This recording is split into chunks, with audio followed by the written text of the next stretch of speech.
Menstrual cycle ہر عورت کی زندگی میں اس کے شروع ہونے کی ایج تقریباً 11 سے 14 سال تک ہوتی ہے. آج کل یہ 10 سال تک بھی چلی گئی ہے. 10 سے 14 سال تک اس کی ایج ہوتی ہے اسٹارٹ ہونے کی، اور اراؤنڈ 50 پیریڈس جو ہیں وہ بند ہو جاتے ہیں. جو پیریڈس کی ڈیوریشن ہے وہ 2 سے Info for patient.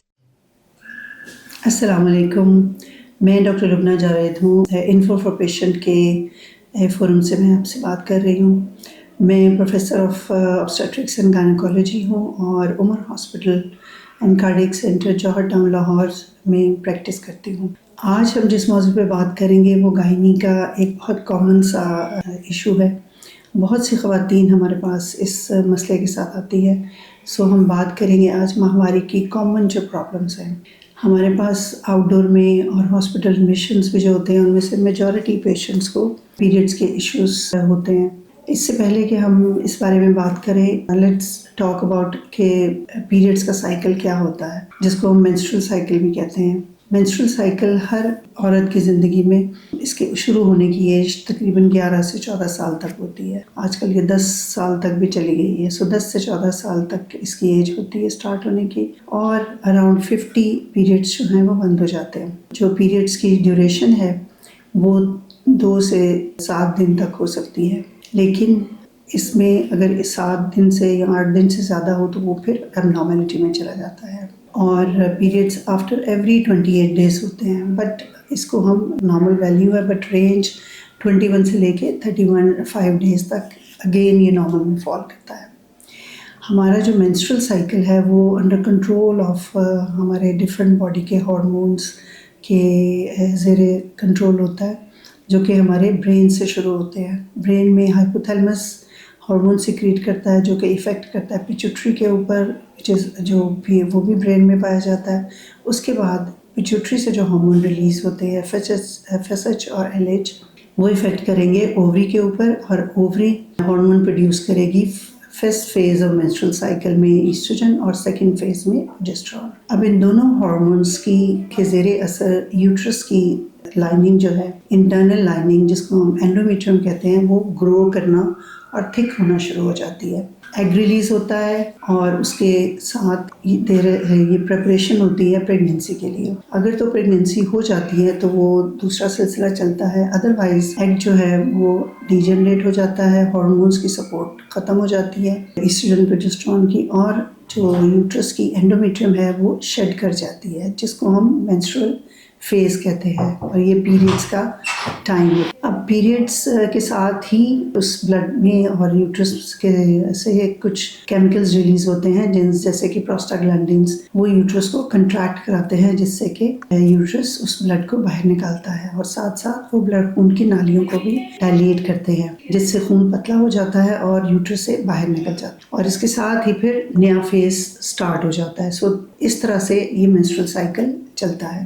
اس میں پرابلمز آتی ہیں تو فیمیل کو بہت سے ایشوز کریٹ ہو جاتے ہیں. اب ہم اسی کو بیک گراؤنڈ کو اپنے نالج میں لے کے آگے بات کریں گے جو ماہواری میں مختلف قسم کی پرابلمز ہو جاتی ہیں. سب سے پہلے ہم بات کریں گے کہ کچھ لوگوں کو ماہواری کے دوران زیادہ خون پڑتا ہے، جس کو ہم مینوریجیا کہتے ہیں. تقریباً 30% عورتوں کا ہوتا ہے کہ ہمیں جی زیادہ خون پڑ رہا ہے. اب زیادہ خون پڑنے سے ہمارا کیا مطلب ہے؟ جیسے کہ میں نے کہا کہ پیریڈس کی ڈیوریشن 2 to 8 ڈیز ہے، اور پیریڈس کے دوران جو بلڈ لاس ہوتا ہے وہ اباؤٹ 30 to 80 ml ہوتا ہے. اگر ان دونوں میں زیادتی ہو جائے، یعنی 80 ml سے زیادہ بلڈ لاس ہو، کلاٹس آئیں، یا ہر گھنٹے 2 گھنٹے کے بعد پیڈ چینج کرنا پڑے، اور یا پھر ان کے ڈیز بڑھ جائے، پہلے جن کو 5-6 دن بلیڈنگ ہوتی تھی اس کو 8-10 دن ہونے لگ جائے یا اس سے بھی زیادہ، تو یہ مینوریجیا یا خون کی زیادتی کے معنوں میں آ جائے گا. اب اس کی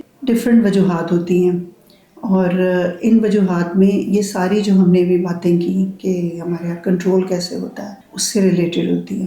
ہارمونل امبیلنس ایک بہت کامن وجہ ہے. جب ہارمونس کا امبیلنس ہوتا ہے، ایسٹروجن اور پروجسٹرون کی مقدار میں پرابلم آ جاتی ہے. ایسٹروجن اوولیشن نہیں ہوگی تو ایسٹروجن زیادہ دیر تک اور زیادہ مقدار میں ریلیز ہوگی، جو کہ اینڈومیٹریم کو یعنی یوٹرس کی لائننگ کو زیادہ تھک کر دے گی، اور پھر جب وہ شیڈ کرے گی تو وہ زیادہ تھک ہوگی، تو زیادہ ہیوی بلیڈنگ ہوگی. اس کے علاوہ اگر پروسٹاگلینڈنس جو کہ یوٹرس کو کنٹریکٹ کراتے ہیں اور ویزوڈائلیٹیشن بھی کراتے ہیں، اگر ان کی مقدار بھی زیادہ ہو جائے تو اس سے بھی بلیڈنگ ہیوی ہونے لگ جاتی ہے. جن میں اینوولیشن یا ایگ نہیں میچور ہوتے ان میں پیریڈز ہیوی ہونے کا چانس بہت زیادہ ہوتا ہے. اس کے علاوہ کچھ اور پرابلمس ہوتی ہیں یوٹرس میں یا اراؤنڈ ہماری باڈی میں جن کی وجہ سے بلیڈنگ ہیوی ہو سکتی ہے. فار ایگزامپل یوٹرس کی رسولیاں، جن کو عام زبان میں رسولیاں بٹ ہم اس کو فائبرائڈس کہتے ہیں. فائبرائڈس بھی ایک بہت کامن وجہ ہے 30 to 40 ایئرس کی عورتوں میں بلیڈنگ ہیوی ہونے کی. اس کے علاوہ جن عورتوں کو انفیکشن رہتا ہے، پیلوس میں انفیکشن رہتا ہے جس کو ہم PID یا پیلوک انفلیمیٹری ڈیزیز کہتے ہیں، ان سب میں بھی خون زیادہ پڑنے کے چانسز ہوتے ہیں. اس کے علاوہ ایک اور پرابلم ہے جس کو ہم ایڈینومائوسس کہتے ہیں. یہ ان عورتوں میں ہوتا ہے، بچوں والی خواتین میں ہوتا ہے، اور اس میں یوٹرس کی جو مسل لیئر ہے وہ تھک ہو جاتی ہے اور اچھے سے کنٹریکٹ نہیں کرتی، جس کی وجہ سے بلیڈنگ کنٹرول میں نہیں آتی اور ہیوی بلیڈنگ ہوتی ہے پیریڈز کے دوران. اس کے علاوہ جن عورتوں نے کاپرٹی رکھائی ہوتی ہے ان کو بھی ہیوی بلیڈنگ ہو جاتی ہے. کچھ وجوہات باقی جسم میں بھی ہیں other than the reproductive system, جیسے کہ تھائرائڈ کی پرابلمس. اس کے علاوہ جگر کی پرابلمس. کچھ لوگ جو دوائیاں یوز کرتے ہیں جو کہ خون پتلا کرنے والی ہیں، ان میں بھی بلیڈنگ زیادہ ہو سکتی ہے. یہ کامن وجوہات ہیں جن کی وجہ سے ایک عورت کو ماہواری کے دوران زیادہ خون پڑ سکتا ہے. آئیے اب دیکھتے ہیں کہ آپ کو کب رپورٹ کرنا ہے ڈاکٹر کو. جب بھی آپ کو لگے کہ آپ کی بلیڈنگ نارمل سے یا آپ کی روٹین سے زیادہ ہو رہی ہے اور آپ اس سے ڈسٹرب ہو رہے ہیں، یعنی کلاٹس آئیں یا ہر 2 گھنٹے بعد آپ کو گھنٹے بعد چینج کرنا پڑے، یا آپ کے کپڑے سوک ہو جائیں، یا پھر بڑے بڑے لوتھڑے بلڈ کے آئیں، یا زیادہ دن تک رہے اور بند نہ ہو پیریڈز، تو آپ کو ڈاکٹر کے پاس جانا ہے. ڈاکٹر آپ کا تفصیلی معائنہ کریں گے یہ دیکھنے کے لیے کہ کیا وجہ ہے، اور اس کے ساتھ کچھ ٹیسٹ بھی چاہیے ہوں گے جن میں الٹرا ساؤنڈ ایک بہت امپورٹنٹ ٹیسٹ ہے. اس کے بعد پھر اس کا ٹریٹمنٹ جو ہے وہ اکارڈنگ ٹو جو بھی ریزن ہوگی اس کے حساب سے اس کا علاج کیا جائے گا. جنرلی جو ہم سمپل میجرز لیتے ہیں ان میں اینٹی پروسٹاگلینڈنس، کیونکہ prostaglandins is one of the reasons, تو اینٹی پروسٹاگلینڈن ڈرگس جیسے آئبوپروفین ہے، یہ بھی پونسٹن ہے، یہ یوز کی جاتی ہیں. اور اس کے علاوہ ٹرانیگزیمک ایسڈ جو کہ خون کو گاڑھا کرتا ہے، پتلا ہونے سے بچاتا ہے. یہ تقریباً تمام پیشنٹس میں ایز فرسٹ اسٹیپ یوز کیا جاتا ہے. اس کے علاوہ عام کانٹراسیپٹیو پلس ہیں، ہارمون کنٹیننگ پلس ہیں، وہ بھی یوز کی جاتی ہیں. اس سے سائیکل کا کنٹرول دوائیوں کے کنٹرول میں آ جاتا ہے اور بلیڈنگ ہیوی نہیں ہوتی. اس کے علاوہ پھر جو ریزن ہے اس کا علاج کیا جاتا ہے. فار ایگزامپل اگر تھائرائڈ کا ایشو ہے تو اس کو ہینڈل کیا جاتا ہے. اگر بلڈ تھنرز لے رہے ہیں تو اس کو دیکھا جاتا ہے کہ ضرورت اور بلیڈنگ ان دونوں کو کنٹرول کہاں کرنا ہے.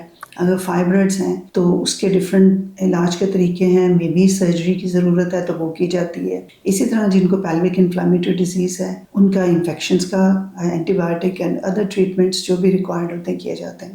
اسی طرح ایڈینومائوسس میں بھی پین کلرز، یہ ٹرانیگزیمک ایسڈ، اور پھر الٹیمیٹلی ٹریٹمنٹ میں سرجری بھی شامل ہے.